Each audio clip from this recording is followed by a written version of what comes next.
Queen Tamar. Tamar was the queen of Georgia from 1184 to 1213 CE. She is considered one of the greatest of medieval Georgia's monarchs, and she presided over its greatest territorial expansion, taking advantage of the decline of other major powers in the region. Tamar was the first female monarch of Georgia, and despite initial resistance to a female ruler, her sex helped craft her legacy as Georgia's great medieval queen. Tamar was the eldest daughter of George III of Georgia, Georgi III, 1156 to 1184 CE. Without any sons of his own, and having blinded and castrated his only nephew after a rebel fomented around him, George had no male heirs. But George made his decision of successor clear, unlike his father Demetrius I of Georgia, Demetria I, 1125 to 1156 CE, and grandfather David IV, 1089 to 1125 CE, by having Tamar crowned co-monarch in 1178 CE in front of all the Georgian senior aristocracy and clergy. Tamar then was the nominal co-ruler, while George continued to rule for another 6 years. But when George died in 1184 CE, the nobility made demands of their new queen. First, they insisted that she be recrowned by them, to which she agreed. Next, they demanded that she remove former serfs and foreigners from power, including the powerful Kipchak general Kubasar, the Emirspasalari, commander-in-chief. To this she also agreed. But when they, led by Kutlu Arslan, suggested that the nobility should have the power to appoint government ministers and enact laws, she resisted. Tamar arrested Kutlu and had the rebellious nobles back down when she offered to pardon them. Tamar also faced resistance from Mikel Mirianists, the Catholicos, chief bishop of Georgia. Since the reign of David IV, the Catholicos was also the Msignober Kutsiai, prime minister, of Georgia, which meant he had enormous power. She summoned a synod in 1185 CE to try and overthrow him, but the synod decided to not oppose Mikel, only removing a few hostile bishops from power.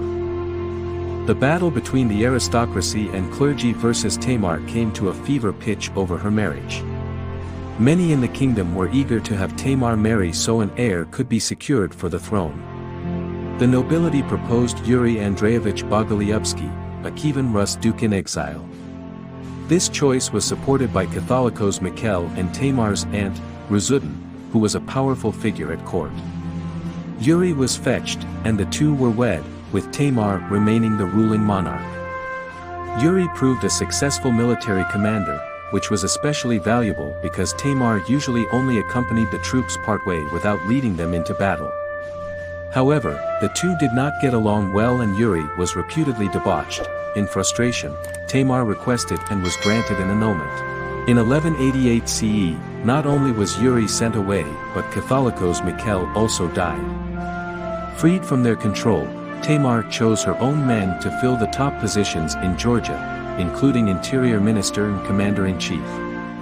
The Mkargadzeli brothers, Zakhar and Ivani, became especially important as advisors and military commanders.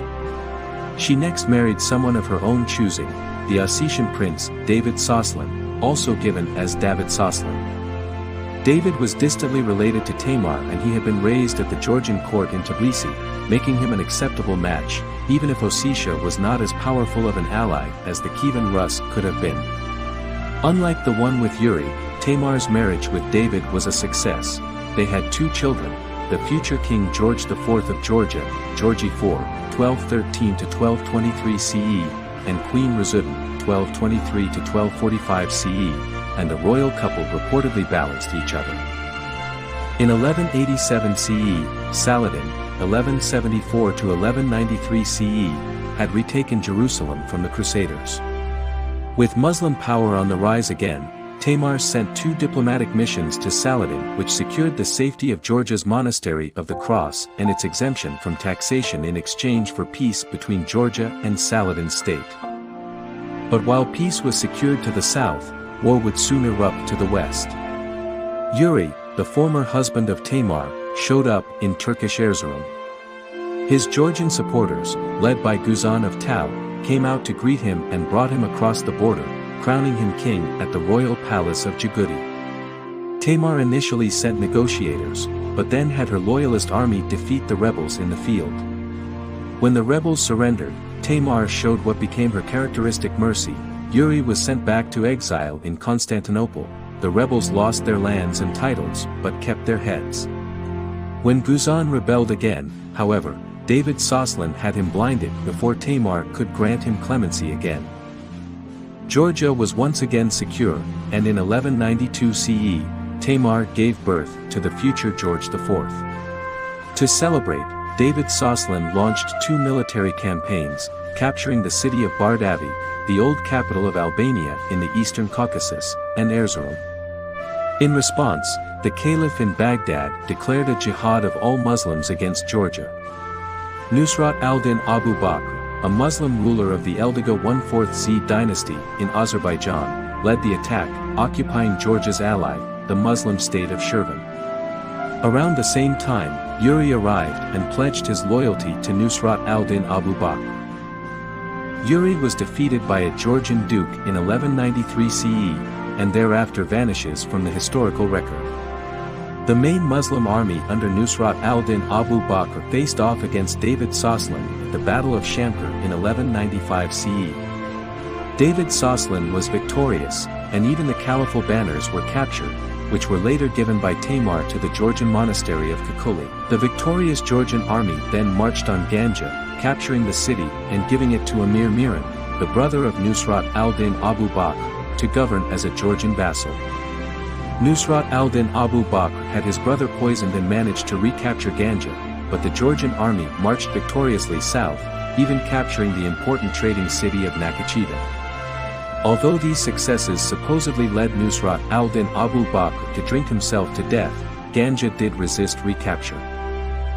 Georgia was now at its greatest territorial expanse, which raised the ire of the Seljuk Sultan Rukn ad-Din /1/4 Layman Shah, 1196 to 1204 CE.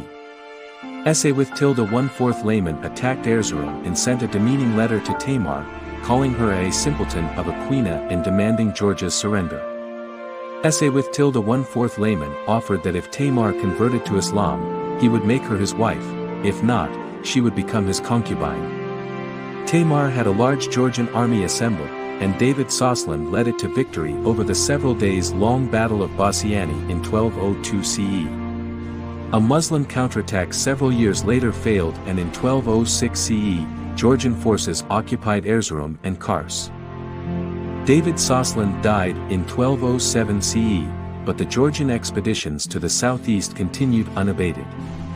But while Georgia's borders continued to expand, the country did suffer some setbacks. The Sultan of Ardabil in Azerbaijan sacked the former capital of Armenia, Ani, on Easter 1209 CE, slaughtering the praying Armenian populace. Georgian forces continued on into Iran, and even the cities of Tabriz and Kazvin offered tribute to Tamar. The loot from this Iranian expedition helped pay for rebuilding Ani. While Georgia was victorious in the east, Constantinople had been surrounded by and sacked by the Fourth Crusade in 1204 CE. While the Byzantine Empire was occupied with the Crusaders and then disintegrated into a successor land grab when Constantinople was sacked, Tamar was engaged in a new adventure in Byzantine territory on the Black Sea. Tamar's sister Razudin had married Manuel Komnenos, the son of Byzantine Emperor Andronikos I Komnenos, 1183 to 1185 CE. When Andronikos was overthrown in 1185 CE, Manuel and Razudin's 2 sons, Alexios and David, were shipped away from Constantinople, the sole survivors of Andronikos' family. Alexios and David were raised at their aunt Tamar's court in Georgia. When the Byzantine Empire was disintegrating, it appeared an ideal time to help her nephews recapture some of their grandfather's former land. Her Georgian forces helped Alexios and David capture Trebizond and the Black Sea coast up to Sinope. Alexios became Alexios I, 1204 to 1222 CE, of the Empire of Trebizond, which survived as a Byzantine successor state until 1461 CE. The new Empire of Trebizond had strong ties to Georgia and thus expanded Tamar's zone of influence. Under Tamar, Georgia reached its greatest territorial and political height. Its armies campaigned from Trebizond to Iran, and Georgia was undisputedly a major power in the region. Tamar is almost certainly the most lauded of Georgia's medieval rulers and was written about and eulogized by Georgians medieval and modern. Contemporary poet Shota Rustaveli's epic, The Knight in the Panther's Skin, is considered a positive allegory of Tamar's reign, and it pointedly notes that the lion's whelps are equal, be they male or familia, Rustaveli, 39. While there is no historical record of her fighting in battle, the image of Tamar as a warrior queen has also been passed down through Georgian legend, as well as images of her as a deity or saint. Tamar was declared a saint by the Georgian Orthodox Church centuries later. Tamar passed this powerful state to her son, George IV, who seemed poised to continue Tamar's legacy as the leader of a powerful Georgia. Unrest by Georgia's vassals and Georgia's own impulsiveness soured these prospects, but the greatest injury to the legacy of Tamar's Georgia was out of her control. Just a decade after her death, the Mongols would arrive in Georgia, and in their wake, the Georgia of Tamar would be but a memory.